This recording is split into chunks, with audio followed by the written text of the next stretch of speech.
Hey, what's up tutu, j'espère que vous allez bien. On se retrouve aujourd'hui pour une toute nouvelle vidéo et surtout une toute nouvelle critique concernant The Mandalorian saison 3 épisode 1. Je ferai une critique ensuite de la totalité de la série.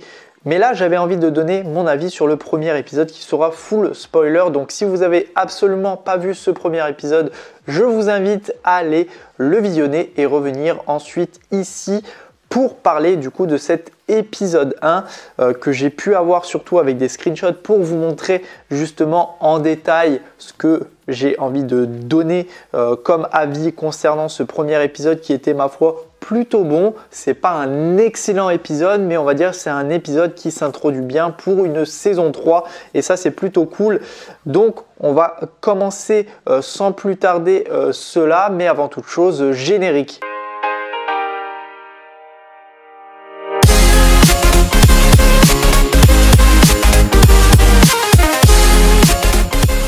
Donc déjà, comme vous le savez, je ne suis pas non plus un grand expert dans le domaine, que ce soit de Star Wars, de Marvel ou encore du DCU. Je suis vraiment totalement amateur, spectateur par rapport à ça. Donc ça sera vraiment un avis bref, simple, comme d'habitude, comme je vous le dis dans la plupart de mes vidéos.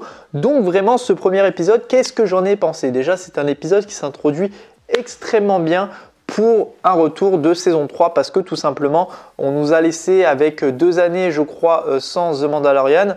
Nous avons eu quelques petites séries par rapport à Star Wars. Nous avons eu Obi-Wan qui était ma foi plutôt bonne. Après il y a eu Andor que je n'ai absolument pas regardé et Boba Fett qui était sorti. Boba Fett qui n'est pas une série vraiment intéressante du tout. Enfin, le personnage de Boba Fett n'est pas intéressant. Mais ce qui est intéressant dans cette série, c'est que justement, on intègre le Mandalore dans les 3 derniers épisodes et c'est surtout hyper important concernant la suite parce que tout simplement, si vous n'avez pas vu du coup cette série, eh ben, ça va être problématique pour comprendre pourquoi Grogu est de retour avec le Mandalore. C'est pour ça que je vous avais fait une vidéo que je vous mets dans le petit.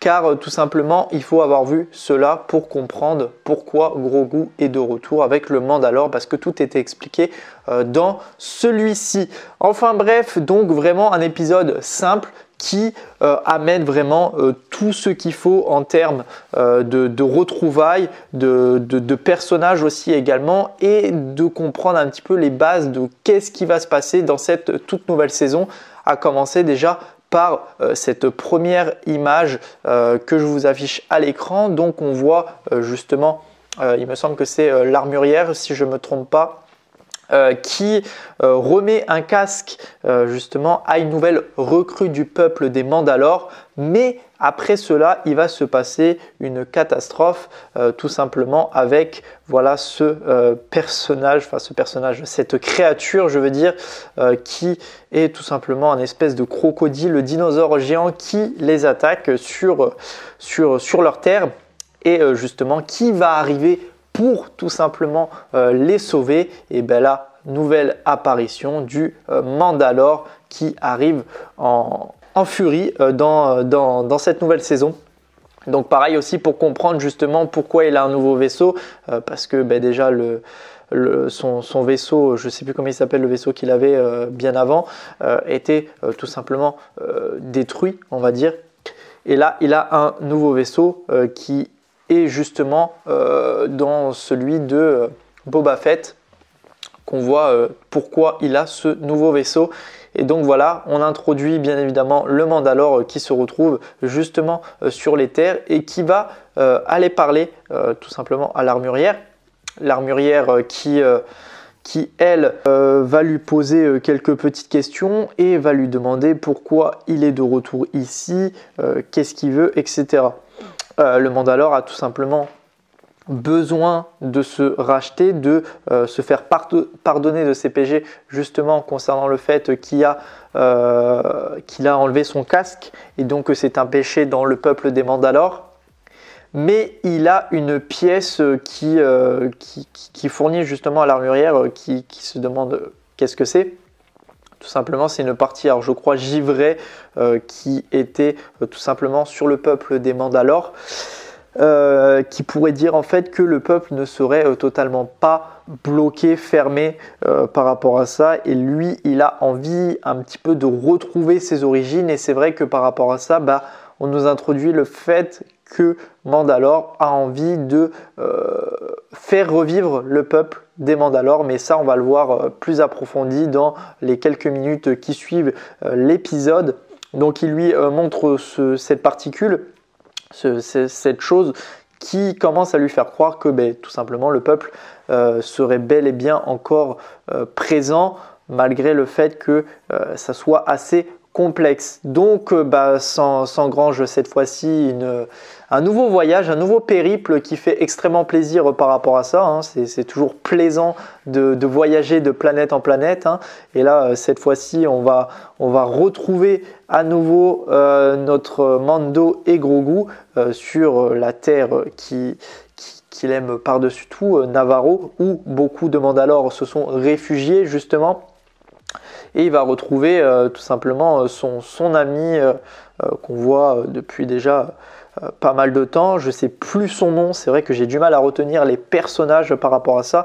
Et il va lui demander de l'aide et justement quelque chose qu'il a envie d'obtenir pour explorer tout simplement ces planètes-là. Et il va se passer pas mal de choses. Donc ça a l'air d'être les méchants, on va dire, futurs concernant cela, c'est-à-dire les pirates. Les pirates qu'on voit à deux reprises dans cet épisode, justement. Qui ont l'air d'être vraiment de vouloir envahir tout simplement Navarro, mais surtout les alentours aussi également, et on va le revoir justement par la suite. Mais c'est vrai que maintenant Navarro est une puissance, on va dire, et qui est un endroit quand même assez apprécié.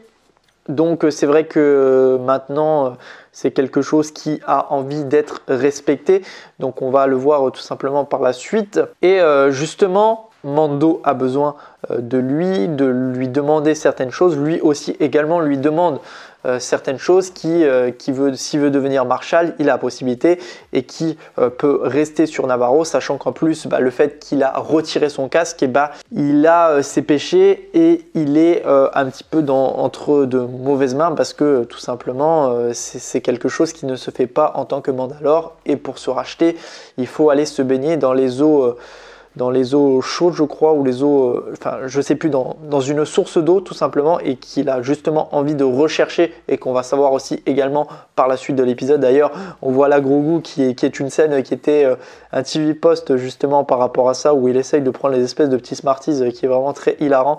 J'aime beaucoup ce personnage de Grogu qui apporte vraiment une fraîcheur en fait dans la série qui est vraiment plutôt intéressante. Et là du coup Mando veut tout simplement ce petit droïde qui s'était autodétruit, mais il sent que c'est un droïde hyper intelligent et qui peut être à sa portée pour vraiment explorer le tout. Donc voilà, c'est pour ça qu'il veut récupérer ce droïde qui est maintenant instauré dans Navarro, et qui est en forme de statue maintenant, mais il veut le récupérer et il va le récupérer. Mais le problème c'est que le droïde est un petit peu capricieux, un petit peu déjanté, voilà, dû au fait de son autodestruction.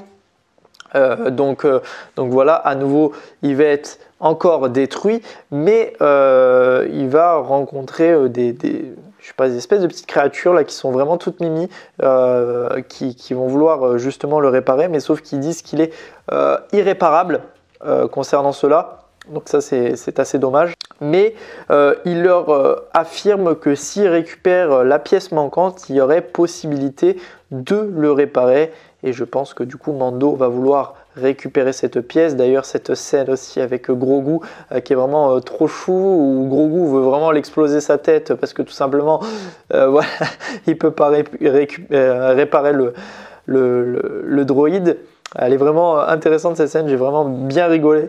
Ensuite du coup ils repartent justement sur la terre des Mando. On se retrouve à nouveau dans un combat, donc voilà, pour nous remontrer à nouveau que vraiment les combats vont être présents. Donc c'est vrai que par rapport à cet épisode, il n'y a pas forcément énormément de combats, il y a juste 2 conflits entre les pirates et l'autre conflit avec tout simplement les autres pirates sur les terres de Navarro. Mais ça montre à quel point qu'on va avancer à nouveau crescendo. Mais voilà, c'est juste un épisode d'introduction qui marche bien, qui nous pose tout ce qui va se passer en fait dans la série, qu'est-ce qu'ils vont faire, qu'est-ce que ça va engendrer, etc. etc. Et ça, c'est plutôt cool d'avoir fait un épisode vraiment hyper introductif dans cette série de saison 3. Donc du coup, il se rend sur l'une des terres des Mando, où se trouve un château et où on va retrouver le personnage. À nouveau, je ne sais plus comment il s'appelle, ce personnage-là, mais elle dit tout simplement qu'il n'y a absolument rien à faire, que le peuple n'a plus rien. Elle lui demande également s'il a encore le sabre et elle lui dit clairement que si tu as le sabre, eh ben, c'est à toi de reconquérir le peuple Mando, de tous les faire revenir, les réunir et leur montrer le sabre noir qu'il a eu justement avec Mace Gideon par rapport à ça. Donc lui, il dit justement sur cette phrase de fin d'épisode sur le fait qu'il peut y avoir des choses à sauver et à savoir si réellement tout est mauvais dans cet univers de Mando. Et justement par rapport à ça, elle lui a dit où se trouvaient les sources pour lesquelles lui doit se racheter. Donc vraiment un épisode hyper intéressant, voilà, qui nous pose vraiment toutes les bases, où c'est vraiment hyper compréhensible par rapport à ça, c'est-à-dire qu'on ne nous balance pas plein de choses dans tous les sens, et ça fait extrêmement plaisir d'avoir un épisode vraiment comme ça, où vraiment on revient aux origines de la série. C'est vrai qu'on ne sait pas forcément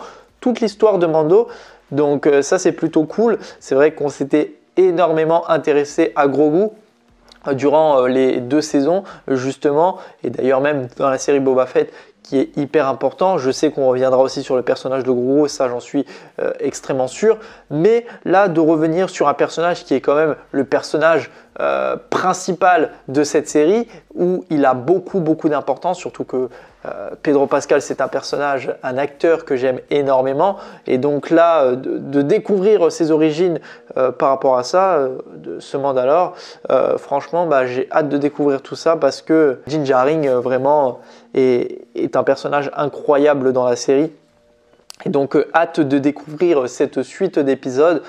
Dites-moi vous, qu'est-ce que vous en avez pensé de ce premier épisode de cette saison 3, épisode 1, que vous pourrez tout simplement retrouver chaque semaine, avec au total je crois 8 épisodes ou 10 épisodes, je ne sais plus, mais en tout cas ça fait super plaisir. N'hésitez pas à me dire tout ça dans les commentaires, à liker la vidéo, la commenter, la partager, surtout vous abonner. On se retrouve très prochainement pour une toute nouvelle vidéo. Allez, salut tout le monde, peace!